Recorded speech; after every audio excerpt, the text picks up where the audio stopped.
거래 유형별 특성. 자, 이거 설명을 드리고 나머지 추가로 더 해당되는 부분을 설명드리도록 하겠습니다.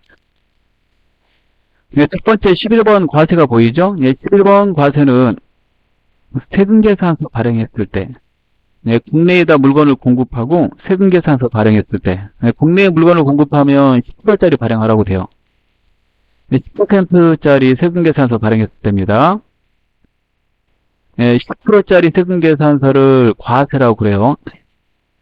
세금계산서는 0%짜리도 있거든요. 이건 영세라고 합니다, 여러분. 이렇게 좀 외우시면 좋아요.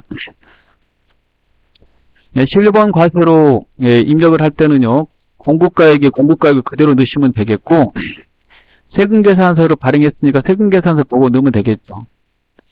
이제 시험 문제 내는 출제자가 세금계산서를 보여주지 않고 세금계산서를 발행했다 이렇게 나올 때 가끔씩 부가세 포함돼서 나오는 경우가 있는데요.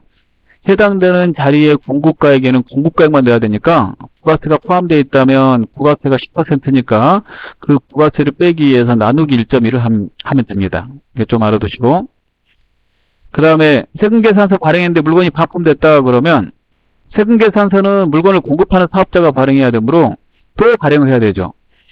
반품 애놀이 할인은 음수로 입력합니다. 그래서 음수로 입력한다는 것도 같이 알아두시면 돼요. 지금 설명한 자리는 이 부분 말을 하고 있어요. 이 부분. 네, 이 부분 말하고 있고, 그 다음에 음수로 입력한다는 말은 수량과 단가가 제시되면 수량에만 음수로 입력하면 돼요. 만약에 수량과 단가가 제시되지 않으면 공급가액의 음수로 넣으면 됩니다. 시험 보실 때 수량과 단가가 나오면 수량 단가를 넣으시는 게 유리합니다. 왜냐하면 곱하기해서 자동으로 공급가액을 계산하기 때문에 그래요. 단 시험 문제 내는 출제자가 수량 단가를 써주지 않거나 둘 중에 하나만 써줄 때는 이거 입력하지 마시고 곧바로 공급가액만 넣으시면 되겠습니다. 그래서 수량 단가가 동시에 나오면 수량 단가를 넣는 게 우리한테 유리하니까 수량 단가를 입력한다. 그러면 공급가액을 입력하지 않아도 된다는 거고, 수량 단가가 제시가 안 되거나 둘 중에 하나만 나오면 그 입력하지 마시고 공급가액만 입력한다. 이렇게 알아두시면 되겠어요. 자, 그 다음 계속해서 보도록 하겠습니다. 자, 나오는 것만 좀 설명해 볼게요. 이게 전부 다 나오는 게 아니에요. 여기 있는 거. 유형이 전부 다 나오는 게 아니라요. 매출 쪽에 나오는 거 말하면 11번, 12번, 13번, 14번, 그 다음에 16번, 17번, 그 다음에 오른쪽에 22번. 그래서 이거 위주로 설명할 거예요. 이것만 하시면 돼요. 자, 매입에는 51번, 52번, 53번, 54번, 55번. 매입은 꽤 많이 나옵니다. 매입은 다양한 곳에서 사기 때문에 그래요. 57번, 58번, 그 다음에 61번, 61번 이렇게 됩니다. 여기 지금 동그라미 표시한 것 중에서 출제자가 선택을 해서 내는 겁니다. 이 유형은 부가가치세 신고서 그 칸에다가 넣기 위해서 만든 거예요. 부가가치세 신고서 물로 좀 보겠습니다. 어떻게 생겼는지. 부가가치세 신고서는 부가가치 세배 신고 구성명세에 부가가치 1에 들어있습니다. 잠깐만 눌러서 보면요. 부가세 신고서는 2장으로 구성되어 있고요. 왼쪽이 1페이지, 오른쪽이 2페이지, 프로그램에서는 이렇습니다. 이게 프로그램에서 이쪽이 1페이지, 이쪽이 2페이지라는 거. 예. 그래서 여기 보시면 이렇게 돼 있어요. 여기 세금계산서 발급분, 신용카드 현금영수증 발행부 이렇게 있잖아요. 세금계산서 수취분. 이것 때문에 그 번호가 생긴 거예요. 그래서 우리가 11번 과세 이렇게 한 거 있잖아요. 이거는 세금계산서 10% 발행했을 때라고 그랬죠? 예, 국내에다 팔면 10%짜리 발행하는데 그거 발행했을 때 예, 그겁니다. 그 11번을 하면 1번 자리에 들어오는 거예요. 그래서 이것 때문에 그 번호를 프로그램 개발사에서 만들었다는 거예요. 그 3번 얘는 뭡니까? 그러면 신용카드 현금영수증 발행한 거죠? 신용카드 현금영수증 발행하면 우리가 거기다 번호를 선택할 거 아니에요? 여기 밑에서 선택하면 예를 들어서 신용카드하고 현금영수증 발행했을 때 신용카드는 17번, 현금영수증 22번이거든요. 과세 물건 팔고 이 17번, 22번으로 넣으면은 부가세 신고서 신용카드 현금영수증 발행분 안에 들어가는 겁니다. 무슨 뜻인지 알겠죠? 그러니 이 유형이 얼마나 중요하겠어요. 잘못 넣으면 신고서가 틀려지는 거잖아요. 상단에 자료를 넣는 거는 부가가치세 신고서하고 그 첨부서를 만들기 위해서 넣는 것이기 때문에 당연히 부가가치세법에 따라서 입력을 하셔야 되고, 부가가치세법에 따라 입력한다는 거는 그 부가가치세법에 써져 있는 금액으로 내야 된다는 거예요. 그 금액을 공고가액, 그다음 그 부가세를 세액, 부가세라고 그러잖아요. 그렇게 좀 아시면 되겠어요. 그래서 계속 보겠습니다. 자, 그런 취지로 12번 영세를 보면요. 12번은 국내 수출업자한테 내국신용장, 구매 확인서, 사본을 받고 수출할 물건을 구입했답니다. 수출업자가 국내 사업자이므로 세금계산서를 발행해야 되고요. 사업자 간에는 세금계산서를 발행하라고 되어 있어요. 근데 이 수출업자가 내국신용장, 구매 확인서, 사본을 보여주게 된다면 이게 수출업자임을 입증하는 거예요. 이럴 때는 내가 수출할 물건을 사러 왔으니까 부가세 0%로 해서 좀 써주세요, 이런 뜻입니다. 그럴 때 그 0%로 되어 있는 세금계산서를 영세율 세금계산서라고 그래요. 그래서 그 영세율 세금계산서를 발행했을 때 수출업자한테 물건을 팔고 서류는 이게 반드시 나와야 돼. 이 서류를 이제 받아야 됩니다. 둘 중에 하나를. 그래서 내국신용장 또는 구매확인서에 의해서 수출할 물건을 수출업자한테 공급을 하고 영세율 세금계산서를 발행했을 때는 12번으로 돼요. 그리고 중간이라 하면은 이 자리를 말하는데요. 여기가 중간이거든요, 이 자리. 이 자리에 이렇게 화면이 뜰 거예요, 이렇게. 이거 뜨면, 3번을 선택하면 됩니다. 이거 3번이 무슨 의미냐면 첨부서류에 들어가는 거예요. 이 상단에 입력한 내용과 하단의 일부 내용이 부가세 신고서, 첨부서류에 반영되기 위해서 자료를 넣기 때문에 우리가 좀 신경 써서 해줘야 됩니다. 그 다음에 13번 면세는 계산서를 발행했을 때 선택합니다. 그 다음에 14번 건별은요. 14번 건별은 영수증을 발행했을 때 쓰는 거예요. 신용카드, 현금 영수증이 아닌 영수증을 발행했을 때, 또는 아무것도 발행 안 하고 팔았을 때, 즉 이런 것들은 주로 소비자하고 거래할 때 생기는 거죠. 즉 소비자, 지사업자와 거래를 하면서 무징빙, 아무것도 발행을 하지 않았거나, 또는 일반 영수증, 즉 이런 거, 간이 영수증이라고 말한 거 있죠? 예, 간이 영수증을 발행했거나, 또는 거래 명세서를 발행했거나, 이런 것만 발행했을 때는 14번도 입력합니다. 자, 14번 건별부터가 영수증이 등장하게 되는데요. 영수증 거래자를 넣을 때는 프로그램에서 부가세를 포함해서 넣을 때 있어요. 여기 부가세를 포함해서. 매출의 영수증 거래가 뭐뭐 있냐면 14번 건별, 17번 카과, 그 다음에 쭉 내려가면 22번 현가입니다. 이 세 개를 좀 체크 좀 해주세요. 14번 건별, 17번 카과, 그 다음에 22번 현과. 이게 과세 물건 팔고 발행하는 영수증입니다. 과세 물건 팔고 발행하는 이 영수증은 그 과세란 말은 부가세가 있다는 말이거든요. 부가세를 포함해서 넣으라고 되어 있어요. 주로 소비자하고 거래할 때 영수증을 발행하기 때문에 소비자가 계산하기 편하도록 그 계산해야 될 금액이 100만 원입니다. 또는 30만 원입니다. 10만 원입니다. 이렇게 되어 있어요. 소비자 계산하기 편하게 10만 원. 그러면 내가 예를 들어서 거래자로 내볼게요. 예. 예를 들어서 소비자한테 팔고 아무것도 발행 안 했다. 과세 물건 팔면 무조건 신고를 해야 되니까 부가세 내야 되거든요. 아무것도 발행 안 해도. 그럴 때 14번 이렇게 검열. 14번 하고 물건 이름 써줬어요. 우리 물건 쓰고. 시험 볼 때 이 품목은 채점 대상이 아니니까 지문을 보고 적당히 쓰시면 돼요. 얼마예요? 물건값이? 그랬더니 5만 원이라고 그런 거예요. 5만 원. 5만 원에다 넣어야 되는데 우리가 물건이 팔았는데 우리가 물건 팔았어. 5만 원에 팔았어요. 그러니까 소비자가 얼마예요? 그러니까 우리가 5만 원에 말한 거예요. 지금 판 거 말하니까. 사올 때는 또 이제 우리가 5만 원에 사올 수 있잖아요. 우리도. 그런 식으로. 그러다 보면 소비자한테 5만 원에 팔았는데 이걸 넣으려고 그랬더니 5만 원? 부가세를 빼야 되잖아요. 10%. 그 얼마 어렵겠어요. 부가세 빼는 방법은 이래요. 5만 원에 팔았다 그러면 5만 원이 부가세가 포함되어 있으니까 5만 원 나누기 1.1을 하면 돼요. 이게 부가세에 포함된 겁니다. 이게 부가세에 빠진 겁니다. 참고로 부가세가 포함된 금액을 뭐라고 그러냐면 이 단어를 좀 잘 알아두셔야 돼요. 뒤에도 계속 설명을 하는데, 이 부가세가 포함되지 않는 금액을 뭐라고 그러냐면 공급가액이라고 그럽니다. 이 지문에 나와 있죠, 공급가액. 부가세가 포함된 금액, 즉 공급가액에 부가세가 포함된 금액을 뭐라고 그러냐면 공급대가라고 그래요.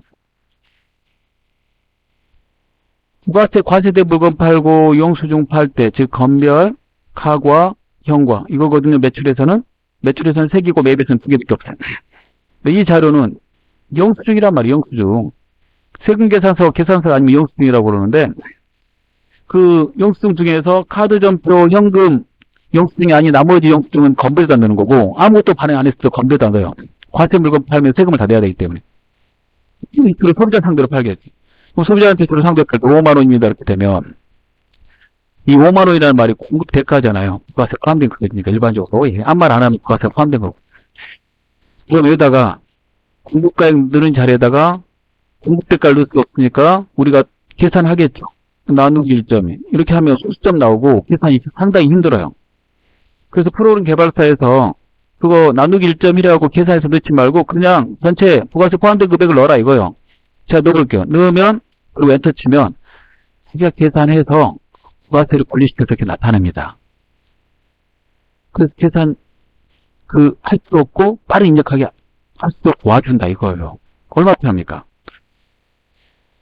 그래서 좀 외우셔야 돼요. 건별, 하과, 현과는 부가세를 포함해서 넣는다. 이 부가세 포함해서 넣으면 부가세가 분리될 수 있도록 프로그램에서 설정이 되어 있고요. 이런 설정이 어디에 들어있냐면 환경 등록에 있습니다. 환경 등록에 제가 환경 등록 화면을 보여드리겠습니다. 회계관리, 재무회계, 관리 하면 환경 등록이 있습니다. 이 등록을 누르면 메인 매출 전표 관련해서 설정하거나 나머지 설정할 때 유리한 것들이 많이 들어있습니다. 우리가 메인 매출 전표에서 물건을 딱 팔았다고 매출에 있는 거 있잖아요. 유형. 매출에 있는 유형을 딱 누르면 기본적으로 나올 값이에요. 그러니까 매출 세팅했죠. 예. 세팅해놔서 우리가 제조업이다 보니까. 예. 그 다음에 외상으로 팔았다 제품을 그러면 나올 계정. 2번 외상 선택하면 매출에서는 외상 매출금 나오고 매입에서는 외상 매입금 나오게 세팅을 해놨습니다. 수주 처리했을 때 공개번호 2번 하게 되면 팔았을 때는 외상 매출금 나오고 사올 때는 외상 매입금이 딱 나와요. 이게 여기서 설정이 돼 있기 때문에 그런 거예요. 그러니까 얘네들은 다 뭐냐면 메인 매출 전표 입력과 관계되는 그러한 환경 등록이죠. 부가세 관련된 것도 이렇게 있어요. 건별, 하과, 현과는 부가세 포함해서 넣도록 되어 있어요. 포함해서 넣으면 부가세 분리시켜주는 겁니다. 포함해서 넣는 게 분리시키는 게 불편하다 그러면 이걸 포함을 갖다가 미포함으로 바꾸시면 돼요, 본인이. 포함을 갖다가 미포함으로 하면은 본인이 부가세 빼서 입력하는 거예요. 근데 그게 더 불편해요. 왜 그럴까요? 그러니까 소비자하고 거래할 때는, 부가세 포함해서 바로 하기 때문에. 부가세 별도입니다. 그러면 소비자가 또 짜증내잖아요. 그래서 아무 말 안 하고 물건값 5만 원입니다. 그럼 그게 부가세 포함된 금액이거든요. 그래서 입력할 때 좀 주의하시고요. 근데 빗줄을 그었죠. 부가세 포함해서 넣는다. 건별, 하과, 현과, 부가세 포함해서 넣는다. 3개. 이렇게 3개가 부가세 포함해서 넣는 거예요. 그리고 건별은, 신용카드. 그래서 신용카드는 체크카드 포함이에요. 신용카드, 현금 영수증이 아닌 영수증을 발행하거나, 그게 일반 영수증이야. 대표적인 거, 간이 영수증이라고 되는 것. 그 다음에 아무것도 발행 안 하거나, 자, 그 다음에 뭐 거래명세서만 발행했거나, 뭐 그럴 때 건배를 넣는다. 자, 그리고 부가가치세법 이론에 보면 간주공급이 있죠. 간주공급 시에도 건배를 넣습니다.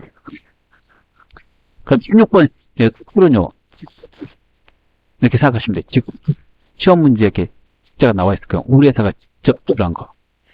이 수출 시에는 세금계산서 발급을 하지 말라고 되어 있고요. 그 수출을 했는데 세금계산서 발행 의무가 면제되는 거라면 16번을 넣습니다. 대표적인 게 직수출이에요, 직수출. 이렇게 공부해 주시면 돼요. 해외로 나가는 물건에 대해서는 영세를 적용해요. 그래서 우리가 직접 수출해도 0%, 그 다음에 수출업자를 통해서 수출해도 0%, 해외로 나가는 것에 대해서는 이렇게 영세를 적용합니다. 이쪽은 직수출일 때는. 직접 수출할 때는 그 공급가액 넣을 때 매우 중요한데요. 물건을 팔고 돈을 나중에 받기로 했을 때, 그럴 때 그 공급가액은 이걸로 내야 돼. 기준환율로. 선적 기준환율. 이거 외우셔야 됩니다. 그래서 좀 기억 좀 하세요. 수출될 때 계속 설명을 할 겁니다. 그리고 중간에서 직접 수출 이걸 골라야 됩니다. 1번을. 말풍선 버튼을 눌러서 이게 첨부소에 들어가는 겁니다. 그럼 17번 카고는 과세 물건 팔고 카드 전표를 발행했을 때요. 중간에 카드사 골라주면 되겠습니다. 그 다음에 22번 현관은 현금 영수증을 발행했을 때입니다. 나머지는 나오지 않으니까 좀 생략하도록 하겠습니다. 매입적을 보겠습니다. 매입은 매출의 반대다라고 생각하시면 돼요. 유형의 51번 과세는 세금계산서를 받았을 때요. 과세니까 10%짜리. 입력을 하실 때 공급가액 세액 넣는 거고요. 만약에 공급가액에 부가세가 포함되어 있다면 나누기 1.1에서 넣으시면 되겠어요. 이것도 마찬가지로 반품은 음수로 하는 겁니다. 즉 공급가액란에 공급가액을 넣는 경우는 어느 경우냐면 건별, 카고와 현과가 아닐 때 그렇게 외우시면 돼요. 그럼 아주 편합니다. 매출이든 매입이든 건별, 카고와 현과가 아닌 거래는 공급가액이 공급가액을 넣자. 만약에 건별, 카고와 현과다 그러면 공급가액에 부가세 포함된 금액을 넣자. 이 세 개는 부가세 포함해서 넣어야 돼요. 공급가액에 부가세 포함된 금액을 뭐라고 그랬어요? 공급대가. 공급대가를 넣자 이거죠. 공급가액, 공급대가 이런 거 부가세 용어입니다. 그래서 상단을 보시면 부가세법에 따라 넣다 보니까 그 부가세 용어가 나와 있는 거예요. 세금계산서에도 이런 말이 써져 있잖아요. 공급가액. 52번 영세는 우리가 물건을 수출할 거예요. 그래서 우리가 내국신용장 구매 확인서를 상대방한테 보여주고 그러면 상대방이 영수를 세금계산서 발행하죠. 그거 받았을 때. 예. 반대로 생각하면 된다고 그랬죠. 53번 면세는 계산서 받았을 때 쓰는 겁니다. 계산서란 말이 꼭 나와야 돼요.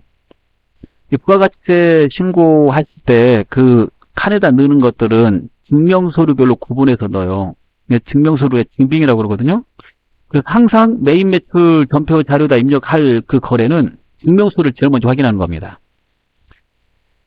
54번 불공은요, 세금계산서를 받았는데 공제받지 못하는 물건일 때, 그럴 때 54번 불공으로 입력을 합니다.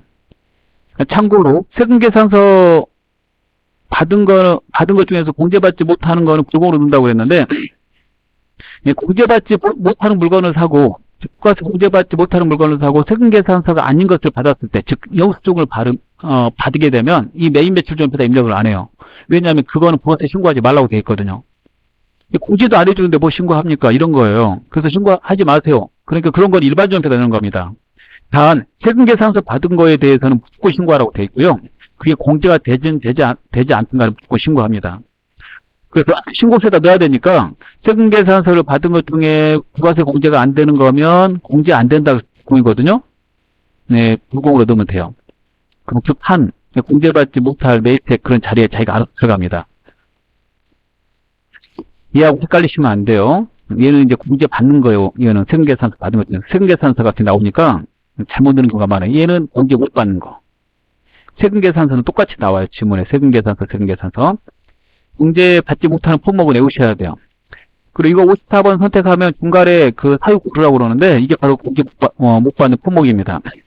이론에서 중요하다고 표시한 거 실기 그대로 중요해요. 그래서 시험에 많이 나오는 거 2번, 3번, 4번, 5번, 6번 여기까지 시험에 나온다고 보면 돼요. 2, 3, 4, 5 이거 꼭 숙지하셔야 됩니다. 자, 55번 수입은 뭐냐면요. 정화를 수입하고 세관장이 세관에서 발행한 수입세금계산서를 받았어요. 자, 그때 선택하는 겁니다. 수입세금계산서를 받으면 물론 공제받는 물건이야 되고요. 공제받지 못하는 물건을 수입하면 그건 불공입니다. 그래서 그럴 때 그리고 중요한 거는 세금계산서는 세관에서 발행하기 때문에 공급서명, 즉 거래처란에 세관을 써야 된다는 거. 거래처란에 세관을 쓴다. 57번 카관은 카드 점표 받았을 때요. 공제받는 물건을 사오고 카드 점표 받았을 때. 카드 점표만 받았을 때 넣는 겁니다. 만약에 세금계산서도 받고 카드 점표도 받았다면 두 개 공제 안 해줘요. 세금계산서로 넣어야 돼요. 51번으로. 카드 점표만 받았을 때 공제받는 물건을 사오고 만약에 공제받지 못하는 물건 사오고 카드 점표 받으면 부가세 신고 안 하는 거예요. 그래서 얘도 안 넣는 거 아닙니다. 일반 점표에다 넣게 돼요. 예. 카자가 들어간 거 선택하면 중간에 카드사 고르가 나와요. 골라주시면 되겠습니다. 그 다음 카면은 면세 물건 사고 카드 점표를 받았을 때요. 카드 점표 받았을 때가 카면입니다. 면세 물건 사고 만약에 면세 물건 사고 계산서 받으면 아까 말했죠. 53번 면세라고. 얘하고 잘 구분해야 돼. 얘는 계산서를 받았다. 이렇게 나와야 돼요. 계산서가 나오면 면세를 선택하세요. 같은 면세 물건이라 할지라도 계산서 안 받고 우리는 그냥 카드 전표 받았습니다. 그러면 가면 들어가서 현과가 보이는데 이거는 과세 물건 사고 현금 영수증 받았을 때고 62번 현면은 면세 물건 사고 현금 영수증을 받았습니다. 그럴 때 사용합니다. 자, 이게 메인 매출 전표 입력할 때 시험시 유의사항입니다. 한번 보셔야 돼요. 일반 전표하고 아주 유사합니다. 적용은 입력하지 말라고 되어 있고 타계정 대체 거래 적용 8번은 입력한다 이렇게 되어 있습니다. 그 다음에 특별히 요구가 없으면 기존에 등록되어 있는 그 거래처를 코드까지 넣으라고 되어 있고요. 그 다음에 제조 쪽은 500, 판매 쪽은 800. 회계 처리하실 때 하단에다가 이거 번호 일반 전표처럼 하시면 되겠습니다. 그리고 분기는 끝까지 하라고 시험에 되어 있고요. 시험에 분기 없으면 이렇게 내지는 않아요. 그래서 0번은 시험에 안 냅니다. 분기한 거 다 나와요. 분기하는 걸로. 물론 실무에서는 분기 하지 말아야 될 것, 즉 메인 매출 전표에 분기하지 말아야 될 것은 분기 없음하고 일반 전표에 넣고 그러지만 시험 볼 때는 다 분기하는 것까지 내고 있고요. 그 다음에 전자세금계산서, 전자계산서는 전자입력으로 반영한다. 이게 뭐냐면 1번을 넣으라는 거예요. 1번 여로 넣어라 이런 뜻입니다. 그래서 이렇게 나온다고 알아두시면 되겠습니다. 자, 그리고 메인 매출 전표하고 관계되는 환경 등록 기본값을 잘 보시면 우리가 메인 매출 전표에 물건을 팔 때 무조건 제품 매출 나오게 돼 있고 물건을 사올 때 제조업 무조건 언제로 나오게 돼 있어요. 그러니까 제조업이 아니면 상품 매출, 상품으로 우리가 눌러가지고 말풍선 눌러서 바꿀 수 있습니다. 시험 볼 때 이게 기본값으로 돼 있으니까 제품을 팔지 않았을 때만 계정 과목 바꾸면 되고 원재료를 사오지 않았을 때만 계정 과목 바꿔서 회계 처리하시면 돼요. 자, 그리고요, 건별하고 현가는 부가세 포함돼서 나올 수 있도록 이렇게 포함되어 있고요. 그 다음에 고정자산. 고정자산은 세법에서 유형자산, 무형자산을 말하는데, 고정자산을 혹시 사오면 그 고정자산을 등록을 해서 고정자산 관리대장에 써가지고요, 관리하라고 되어 있습니다. 그래서 이게 보조 장부 중에 한 가지예요. 고정자산 오랫동안 쓰는 거기 때문에 관리가 이루어져야 되거든요.